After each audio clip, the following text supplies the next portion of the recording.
early 90s were a magical time when violent video games were on the rise, teaching us kids that it's okay to perform all kinds of brutal acts on our enemies. Doom had us annihilating the forces of hell with the most powerful shotgun in video game history. Wolfenstein had us blowing away Nazis and Hitler in a robotic suit. Eva, auf Wiedersehen.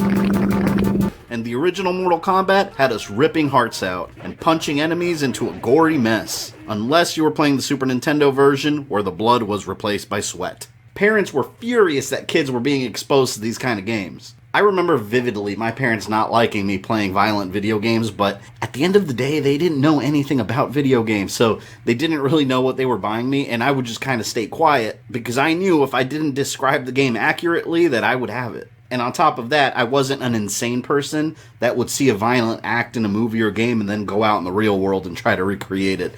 I was always able to separate fiction from real life. And politicians who have never played a video game in their life, or even understood them slightly, were trying to ban violent video games.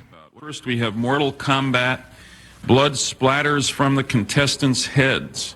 When a player wins, the so-called death sequence begins. The game narrator instructs the player to finish, and I quote, finish his opponent.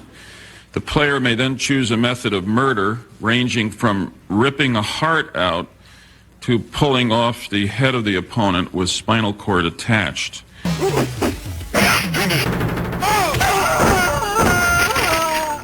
So the industry decided to police itself and came up with the rating system. And in 1993, the sequel to Mortal Kombat 2 was released. And in 1994, was released on home consoles, with a well-deserved and beautiful M rating slapped on that box. I personally own the Super Nintendo version, which was absolutely not censored this time around. Fighting games have never been known for their deep storytelling, but I've always loved following the details in the Mortal Kombat universe and each of the characters' journeys. The story in Mortal Kombat 2 starts with Shang Tsung begging Shao Kahn, the Emperor of Outworld, to spare his life after losing to Liu Kang in the Mortal Kombat tournament. So they decide to hold another tournament in Outworld, and Raiden gathers Earth's warriors to fight against Shao Kahn and his forces. If Outworld wins, Earth is screwed. Most of the characters from the first game are back in here, with a couple of new ones added to the mix. Baraka is a warlord with blades on his arms, and he was ordered by Shao Kahn to attack a Shaolin temple. Jax is looking for his special forces partner Sonya Blade, who's actually being held captive by Shao Kahn in the final stage, along with Kano for some reason. Kitana is Shao Kahn's stepdaughter, secretly helping Earth's warriors. Kung Lao is Liu Kang's friend, seeking to avenge the destruction of the Shaolin Temple by Baraka's forces. Melina, the evil clone of Kitana with an even more beautiful face, is keeping tabs on her but has plans of her own. Johnny Cage, the famous and cocky movie star, is back to help Liu Kang stop Shao Kahn from taking over the Earth.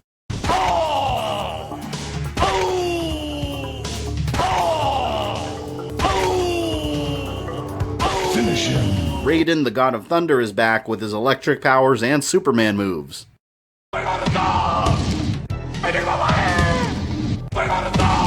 Shang Tsung is still around, and he's now in a younger body, and acts as a sub-boss. And Reptile, a reptilian humanoid, is his bodyguard, and he was actually a secret character in the original Mortal Kombat game. And the two most popular characters, and my favorites of the entire franchise, Scorpion and Sub-Zero. This Sub-Zero is the younger brother of the original one, killed by Scorpion in the first tournament, on a quest to assassinate Shang Tsung. And Scorpion is after Sub-Zero, thinking that he's the original one, somehow still alive. I've always been impressed with the graphics in Mortal Kombat. Compared to the other fighting games at the time, it was unique and really stood out. Instead of using the more cartoon-like graphics of the immensely popular Street Fighter, Mortal Kombat uses real actors digitized into the game after being filmed with a broadcast quality camera. The final sub-boss before Shao Kahn, Kintaro, was a clay sculpture whose movements were captured using stop-motion animation, just like the classic monster movies of the past. This is impressive, and the amount of care it took to make this game look as good as possible, and the creativity behind the scenes, pushed the boundaries of game making.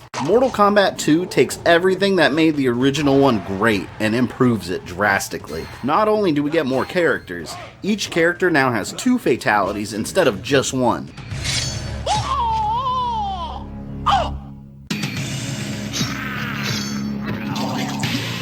And there's also more stage fatalities. Defeated opponents can be knocked into an acid pit. Shang Tsung wins. Fatality. They could be punched into a ceiling full of spikes. Wins.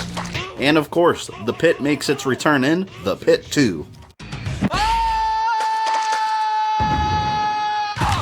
Kung Lao wins.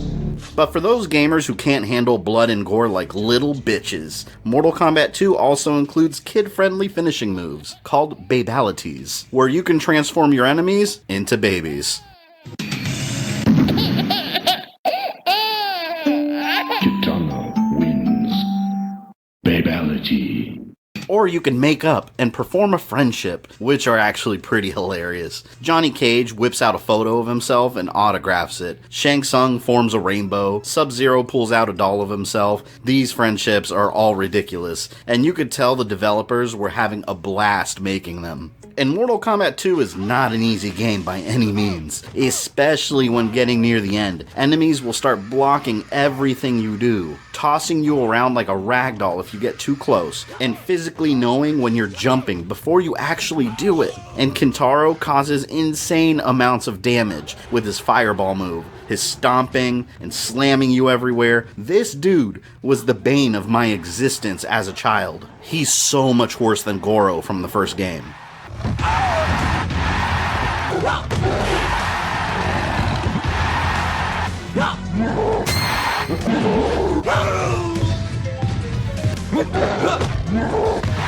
Kintaro wins. The only strategy I ever had that worked really well was jumping back and forth, hoping he'd leave himself open for a jump kick. But even then, sometimes he'd outsmart me and block it.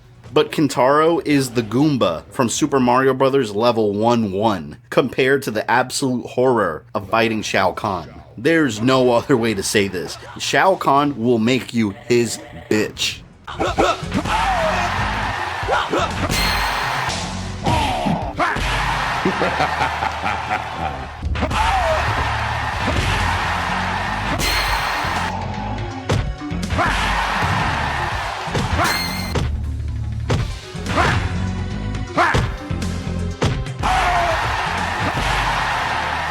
Too easy.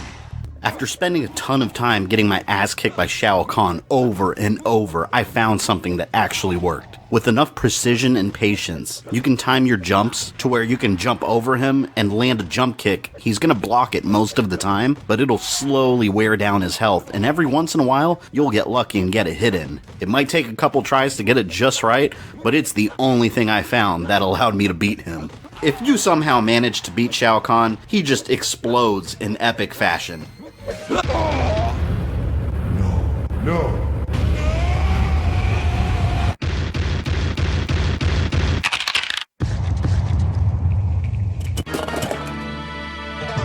Then, you get a different ending for each character, as every fighting game should have, although Liu Kang's ending is the main canon one to the story in the rest of the series.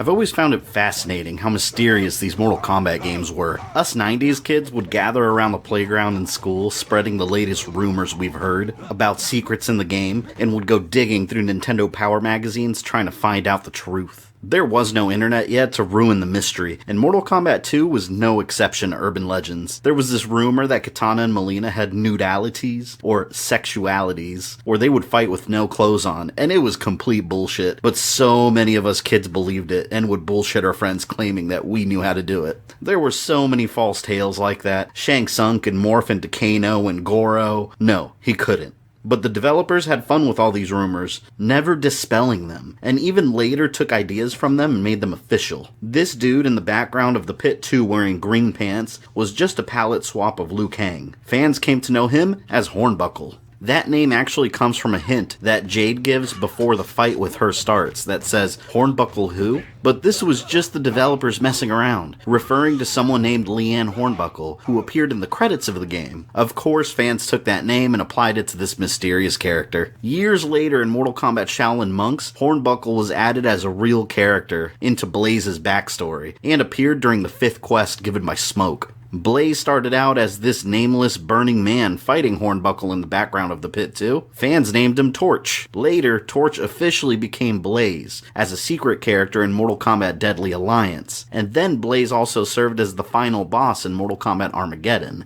There were rumors that characters could turn into animals, and of course, this turned into animalities with the release of Mortal Kombat 3.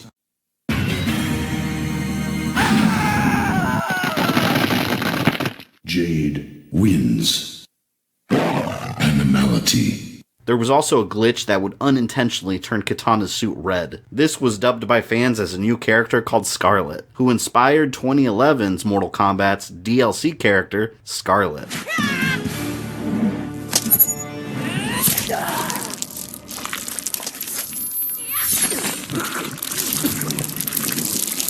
Scarlet wins.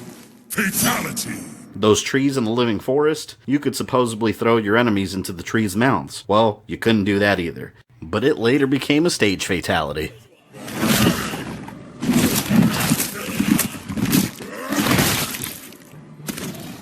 The word Ermac appears in Mortal Kombat 1 as a macro created to catch coding errors in the game's programming, and rumors of a new character started. And in Mortal Kombat 2, one of Jade's comments say, Ermac who? Fueling even more fan speculation. And in Ultimate Mortal Kombat 3, Ermac made his debut as an official character. All of these fake secrets becoming real things later always blew my mind. But Mortal Kombat 2 did have some legitimate secrets too, something video games tend to foolishly replace with DLC in today's gaming world. In the match before the question mark on the match chart, if you win using only low kicks, without blocking, Jade pops up into the next match, and you get a chance to fight her. If you win 50 matches in a row in a 2-player game, 25 in a row in the Sega Genesis version, you get to fight Noob Saibot, later on revealed to be the dead older brother of the new Sub-Zero. In a 1 or 2-player game on the Portal stage, if the Toasty guy appears at the bottom of the screen, you hold down and start at the same time, immediately after seeing him, and you get to fight Smoke. Now, mind you, the Toasty guy appears randomly, but using uppercuts tends to make him appear more frequently. Smoke is hard as hell, so these secret fights are not easy by any means.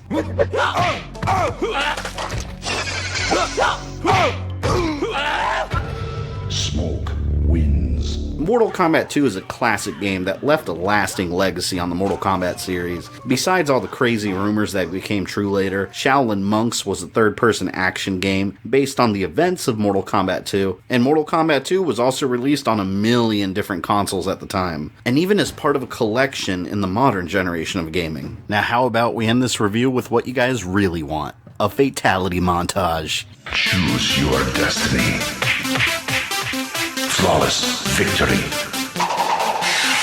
Choose your destiny. Flawless victory.